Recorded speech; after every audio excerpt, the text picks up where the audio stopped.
on désire calculer l'accélération d'un corps qui est soumis uniquement à la force de gravité et qui est en orbite autour de notre corps, d'ailleurs en orbite ou pas. On va prendre le cas où il est en orbite. Donc, on a la trajectoire. Pour commencer, on peut la fixer circulaire, avec l'objet central, par exemple le Soleil, et l'objet qui est en orbite, par exemple une planète. Ça peut être aussi la Terre qui est au centre, et un satellite artificiel qui tourne autour de la Terre. La seule force qui agisse, c'est la force due à l'interaction gravitationnelle, c'est la force de gravitation, qui est attractive. Donc la force exercée par le corps S sur le corps P, le système que l'on étudie c'est le corps P, c'est sur lui que l'on regarde les forces. Donc la force exercée par le corps S sur le corps P, c'est une force attractive. La force de gravitation, c'est une force attractive qui va attirer P vers S. Donc on la représente par un vecteur. Ça, c'est la force de gravitation. Et son expression est F égale grand G, la constante universelle de la gravitation, multiplié par, alors on va appeler masse de l'objet P MP, et masse de l'objet S ms, et la distance entre les deux, qui est le rayon de la trajectoire, dans le cas d'une trajectoire circulaire, on notera R. R, c'est la distance entre S, le centre de S, et le centre de P. Je me place dans le cas où les objets ont des symétries, les planètes ou les étoiles ont des symétries sphériques. Il y a le noyau qui est une sphère, entouré d'une couche encore sphérique, ainsi de suite, jusqu'au manteau qui est sphérique pour la Terre ou aux couches externes du Soleil, et on suppose que globalement il y a la symétrie sphérique, ce qui fait qu'on peut assimiler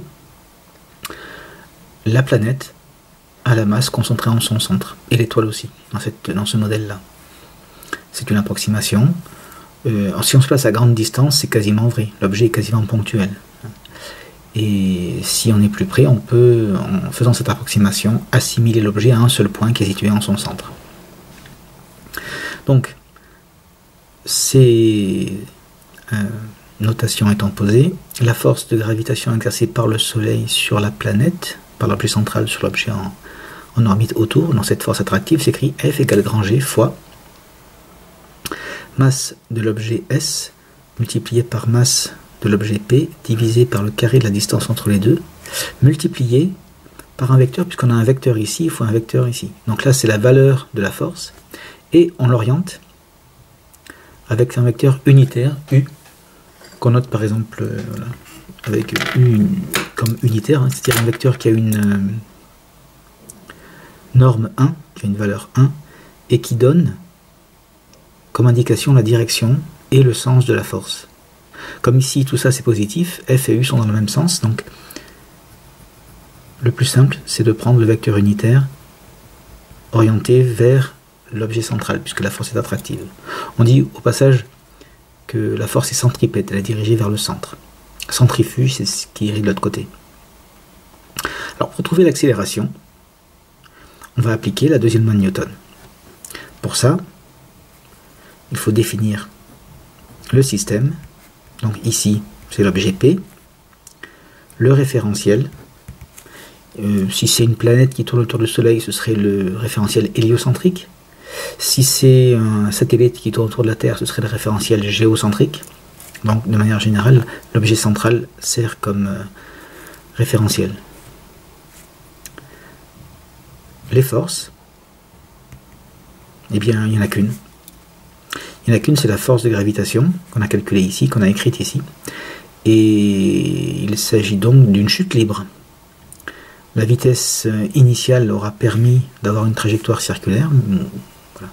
Mais on a la force qui courbe la trajectoire, c'est uniquement la force de gravitation. On applique la deuxième loi de Newton.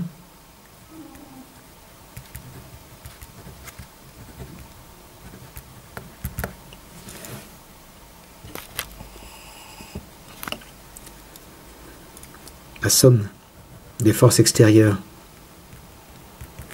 est égale à la dérivée de la quantité de mouvement du centre d'inertie de système par rapport au temps, dérivée par rapport au temps de la quantité de mouvement du centre d'inertie.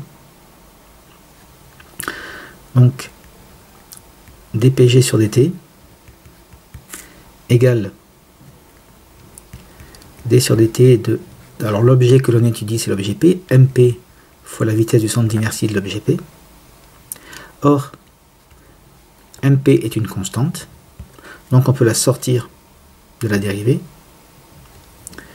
Et la dérivée de la quantité de mouvement s'écrit mp fois la dérivée de la vitesse du centre d'inertie par rapport au temps.